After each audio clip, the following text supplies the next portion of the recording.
Assalamualaikum warahmatullahi wabarakatuh. Malam teman-teman, perkenalkan saya Syihab bin Rais.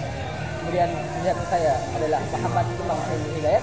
Kemudian sang kameramen adalah Alun Burani.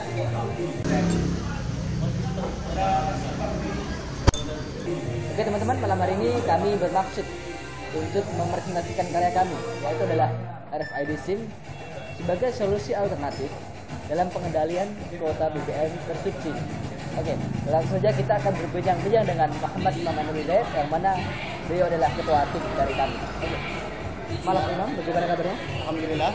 Mungkin bisa menjelaskan bagaimana cara kerja RFID SIM tersebut?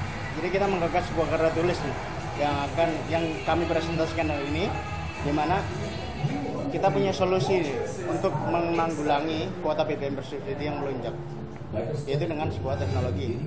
Pertama, kita menggagas sebuah teknologi RFID, di mana kita bisa menggunakan SIM sebagai alternatif. Bahwasanya di dalamnya kita pakai RFID. Jadi data dari RFID itu akan bisa ditransfer ke CPU, di mana CPU akan mendata semua BBM bersubsidi yang telah digunakan oleh pengendara motor atau pengendara mobil. Jadi begini, kita memiliki sebuah SIM, di mana SIM ini di dalamnya ada RFID yang kita gunakan untuk mengisi BBM bersubsidi, bukan sebagai barcode atau bukan sebagai alat pembayaran, akan tetapi kita hanya mengkonversi sebuah SIM yang di dalamnya ada RFID untuk kita didata. Ini data akan masuk ke dalam CPU. Jadi SIM yang kita bawa akan kita konversikan ke dalam alat RFID yang akan membaca data kita seperti ini, atau bisa seperti ini. Ketika kita mengkonversi SIM kita, maka data akan masuk ke dalam CPU, dan ini akan membuat database yang mana kami menggagas satu hari untuk pengendara motor 2 liter. Jadi per pengguna SIM akan mendapatkan BBM bersubsidi 2 liter per hari. Begitu. Oke, Imam. Mungkin selama ini Anda berpikiran untuk membuat karya ini. Sebenarnya apa sih? Sebelumnya apa sih latar belakang Anda untuk mengangkat karya tulis ini? Apakah RFID itu apa latar belakangnya? Jadi masalahnya apa kira-kira? Jadi yang pertama itu sulitnya mengendalikan kuota BBM bersubsidi, dan data itu akan bisa kita dapat melalui RFID tersebut. Itu yang pertama, dan ini akan menguntungkan untuk Pertamina. Ada 3 keuntungan di sini. Yang pertama untuk Pertamina, di mana database akan sangat berguna untuk mengajukan kuota BBM bersubsidi selanjutnya. Itu. Kemudian yang kedua untuk pihak kepolisian, bisa menertibkan lalu lintas kepada orang-orang yang jarang atau tidak mempunyai kesadaran untuk membawa SIM kemana-mana. Dengan adanya pengaplikasian ini, orang akan membawa SIM karena dia tahu bahwasannya SIM ini berguna untuk mengambil BBM bersubsidi. Jadi gunanya SIM ini bisa bermanfaat untuk pengambilan BBM bersubsidi. Oke, kita mau ngobrol tentang SIM. Sebenarnya SIM itu ketika berkendara, apa sih gunanya SIM itu? Gimana dijelaskan? SIM adalah identitas bagaimana kita layak untuk mengemudi suatu kendaraan, dan itu ada jelas, ada undang-undangnya. Jadi kita harus membawa SIM. Tingkat kecelakaan di Indonesia sekarang itu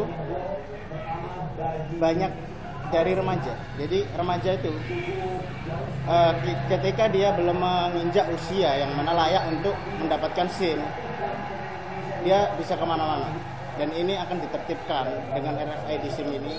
Jadi ketika remaja itu tidak bisa mengambil BBM bersubsidi, otomatis harga menjadi non subsidi, dan itu akan berpikir ulang untuk remaja itu kemana-mana karena budgetnya lebih gede gitu. Oke, berbicara tentang cara kerja tadi ya, nanti ketika katakan tadi sebagai contoh, ketika sehari kita diberikan kuota 2 liter.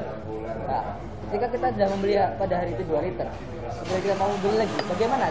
Apakah kita berhenti membeli sehingga kita boleh beli bensin lagi atau bagaimana? Jadi begini, ketika kita sudah membeli 2 liter, maka kita bisa membeli lagi dengan harga BBM bersubsidi dengan dalam arti 24 jam setelah pembelian pertama. Begitu. Jadi kita dapat mendata di dalam studio, dapat mendata per harinya kita mengeluarkan BBM bersubsidi berapa liter. Begitu. Oh, jadi ketika setelah habis berarti kita tetap bisa mengisi BBM cuman dengan harga bukan harga subsidi gitu. Iya. Ketika kita sudah mengisi 2 liter untuk pengendara sepeda motor, maka harga yang tertera adalah non subsidi. Begitu juga dengan mobil. Mobil kita budget katakanlah 5 liter per hari. Untuk selanjutnya berarti dia harus membayar sesuai non subsidi, harga sesuai non subsidi. Oke Mas Ilham, begini yang terakhir, apa saran Anda dan apa ya pesan-pesan Anda yang bisa sampaikan ke masyarakat luas tentang karya tulis ini?